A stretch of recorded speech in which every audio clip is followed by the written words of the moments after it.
This is my PowerPoint detailing the skills of a coach. I'll be touching on three aspects: communication, organisation, and time management. These are three skills that a coach needs and are very important.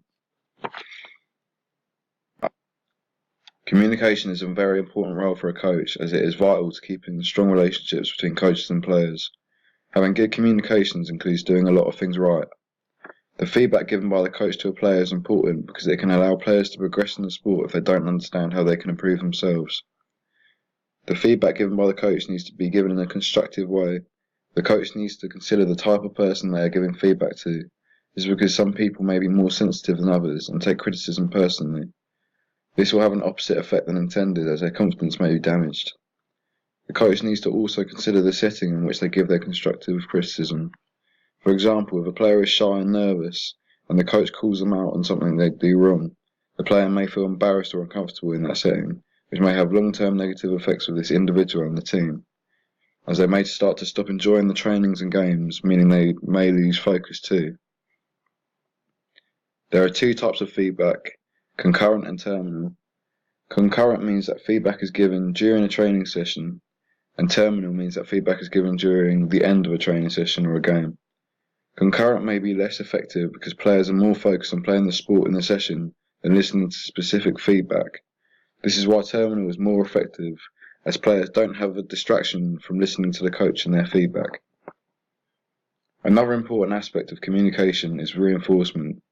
Reinforcement is when a coach shows signs through body language and verbal communication to a player so they know when they have done something wrong or when they have done something right.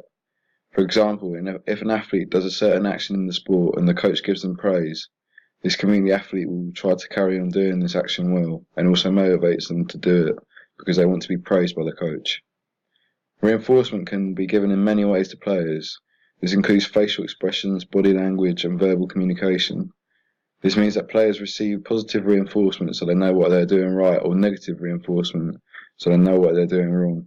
This is beneficial as athletes will progress faster with this guidance. Organisation as a coach is important as they have to consider a lot of aspects for running training sessions and games. Transport is important for an away fixture as some people may not be able to reach some venues that the team or players need to travel to. It's the coach's responsibility to organise a way to reach the venue, for example renting or hiring a bus for the team so that they can participate in a game. A coach must also plan a session before it starts. Things such as specific drills that respond to specific skills, the equipment that will be used and how many people are attending, and so on. This means that the session can run smoothly and so that there is structure within the session. This is important for people participating because they are engaged in the training. Emergency contact is an important part of being organised, as if someone is hurt during the session, it is possible to contact emergency services quickly and help the person who's been injured. Coaches also need to check who's taking part in the activity. This is because some people may have a disability or condition that needs to be attended to quickly, and it may happen under the supervision of the coach. This means that the coach needs to make a contingency plan so that if something bad happens to someone, the coach has a solution that's already been planned. For example, someone with an allergy to bees playing in a football session, the coach needs to plan ahead and have an EpiPen so that he or she doesn't suffer any major injuries. Coaches need to schedule fixtures and training sessions around the availability of the players that can attend the session or game. This makes sure that enough people will attend the session. This is important for a team like basketball because there are a lot of tactical plays that are taught by the coach. However, it is hard to work together as a team and run certain plays if some people know it, but others don't know it as well. This will be due to the fact that certain players will have attended more sessions than others, and therefore learnt the plays more. This is why the coach needs to schedule fixtures and training sessions around who is available so that the team can practice together and therefore work more efficiently. The coach needs to plan ahead and research conditions that will affect the sport.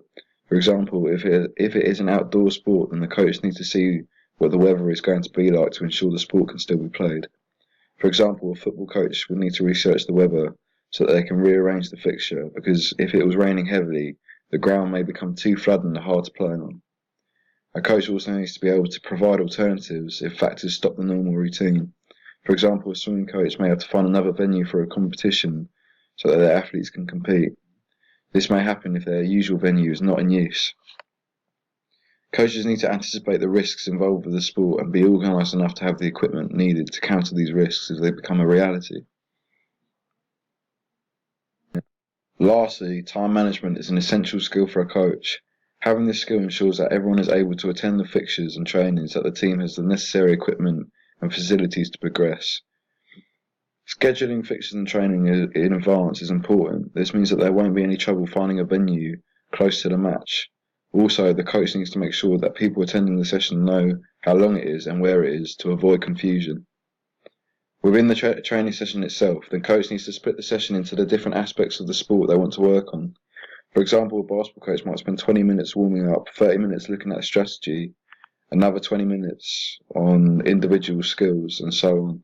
This means that the coach knows how much time they have to work on different things.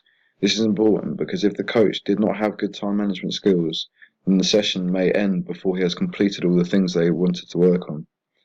This might have bad effects on the team. For example, if a team had a game the next day and the coach wanted to teach them a play, but there was no time in the session, then it may lead the team to being disadvantaged in that game. The coach needs to know how long the equipment will take to get to a certain facility or the venue. If the coach does not anticipate the amount of time this will take, then they may be late. This damages the coach's image as he is seen not looking prepared, but also may hold up a training session, which means there's less time to develop skills, or in a game, which means people will have less time to prepare themselves for the match.